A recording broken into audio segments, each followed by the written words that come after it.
کراچی مسلم اکثریتی علاقے میں پارک کے لیے مختص جگہ پر مندر بنانے کا اعلان۔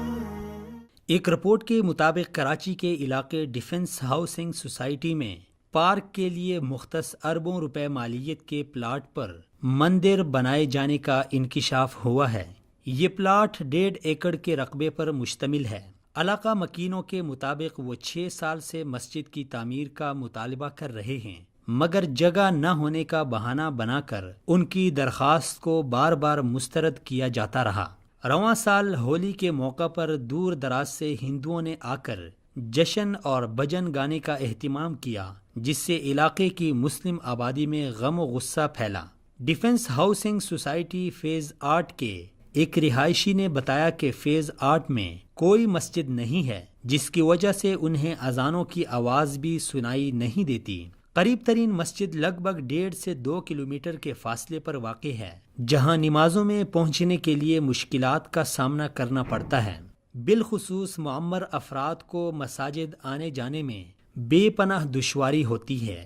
علاقے کی ایک اور شہری نے آرمی چیف پاکستان کو ایک خط بھی لکھا ہے، جس میں مطالبہ کیا ہے کہ مسلم اکثریتی علاقے میں پارک کے لیے مختص جگہ پر ہندو مندر بنانے پر نوٹس لیا جائے اور علاقے کی 99% مسلم آبادی کا لحاظ نہ کرتے ہوئے مندر بنانے جیسے متنازع فیصلوں سے روکا جائے۔ یاد رہے کہ اسلامی جمہوریہ پاکستان میں مندروں کی تعمیر اور ان کی دیکھ بھال پر کوئی پابندی نہیں ہے۔ ہندو اکثریتی آبادی کے حامل علاقوں میں مندر موجود ہیں، خاص طور پر اندرونی سندھ، تھر پارکر، مٹھی، میرپور خاص اور گھوٹکی وغیرہ میں اقلیتوں کو پوری مذہبی آزادی حاصل ہے۔ کراچی کے معروف علاقے DHA میں جس 1 ایکڑ کے پلاٹ پر مندر کی بنیاد رکھی جا رہی ہے، وہ ایک پبلک اور فیملی پارک کے لیے مختص پلاٹ ہے، جس پر قانوناً کوئی اور عمارت تعمیر نہیں کی جا سکتی۔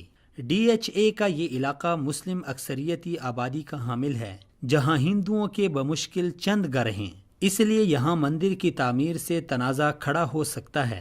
حیرت کی بات یہ ہے کہ defence officers housing society Karachi کے سیکرٹری نے پارک کا پلاٹ پاکستان ہندو کونسل کو مندر کے لیے کیسے الاٹ کر دیا، اور ایک خط کے ذریعے اس کی اطلاع رکن قومی اسمبلی اور chief pattern doctor Ramesh Kumar کو کیسے دی۔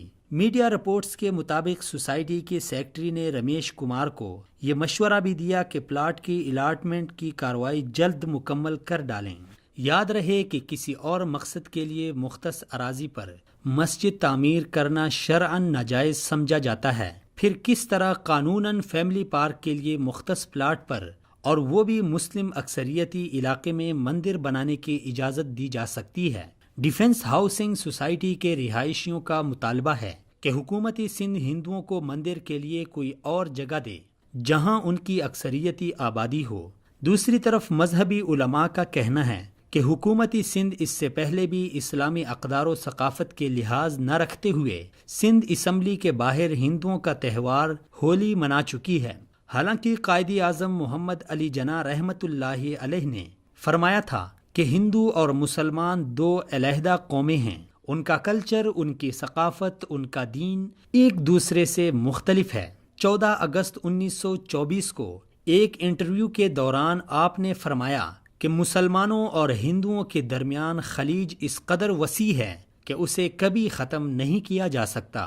آپ ان لوگوں کو ایک ساتھ اکٹھا کر سکتے ہیں جو ایک چھت کے نیچے کھانا کھانے کے لیے تیار نہیں۔ کیا آپ کر سکتے ہیں؟ یا مجھے یہ بات اس طرح کہنے دیں کہ ہندو گائے کی عبادت کرنا چاہتے ہیں جبکہ مسلمان اس کو کھانا چاہتے ہیں، پھر مصالحت کہاں ہو سکتی ہے؟ کتنے افسوس کی بات ہے کہ آج قائد اعظم کے پاکستان میں قائد کی روح کو تڑپانے اور بھارت کو خوش کرنے کی خاطر حکومتی سطح پر ایسے اقدامات کیے جا رہے ہیں جس سے سراسر اسلامی تہذیب و ثقافت کو پامال کیا جا رہا ہے۔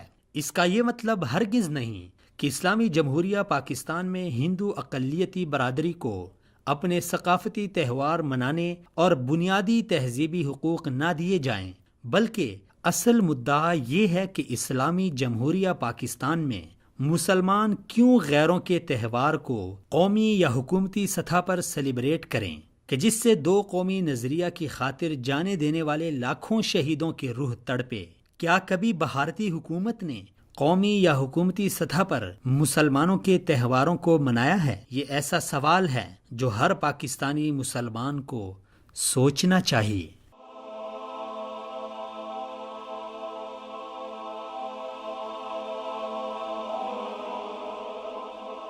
ایمان کی کرن، ہدایت کی شمع، وصال اردو۔